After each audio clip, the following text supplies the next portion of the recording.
সাবেক প্রধানমন্ত্রী ও বিএনপির চেয়ারপারসন বেগম খালেদা জিয়ার সুস্থতা কামনা করে চট্টগ্রামের পটিয়ায় বিএনপির উদ্যোগে দোয়া মাহফিল অনুষ্ঠিত হয়েছে। বুধবার বিকেলে পটিয়া মডেল মসজিদে উপজেলা ও পৌরসভা বিএনপির যৌথ উদ্যোগে এই দোয়া মাহফিলে সভাপতিত্ব করেন দক্ষিণ জেলা বিএনপির আহ্বায়ক ও পটিয়া উপজেলা পরিষদের সাবেক চেয়ারম্যান ইদ্রিস মিয়া। এতে প্রধান অতিথি ছিলেন বিএনপির কেন্দ্রীয় নির্বাহী কমিটির সদস্য ও পটিয়ার সাবেক এমপি গাজী মোহাম্মদ শাহজাহান জুয়েল।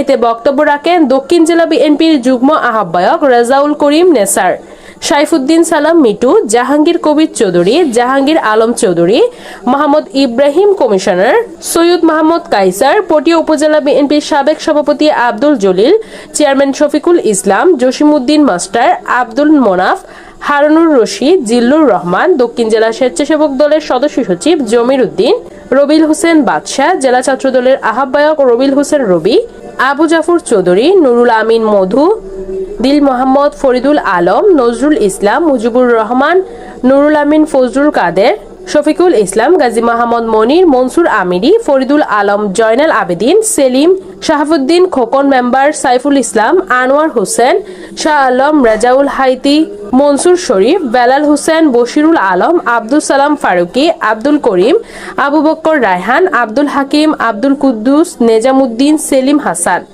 দোয়া মাহফিলে বক্তব্য রাখেন খালেদা জিয়া বাংলাদেশের 3 বারের প্রধানমন্ত্রী ছিলেন এবং গণতন্ত্রের নেতৃত্ব দিয়েছেন। গত 16 বছর তিনি নির্যাতনের মধ্য দিয়ে অতিবাহিত করেছেন। বাংলাদেশের ইতিহাসে গণতন্ত্রের পরীক্ষিত নেত্রী বেগম খালেদা জিয়া আজও বাংলাদেশের গণতন্ত্রের এবং মানুষের মুক্তির প্রতীক হিসেবে আল্লাহ বেগম খালেদা জিয়াকে বাঁচিয়ে রেখেছেন। দোয়া মাহফিলে খালেদা জিয়ার সুস্থতা কামনা করেন।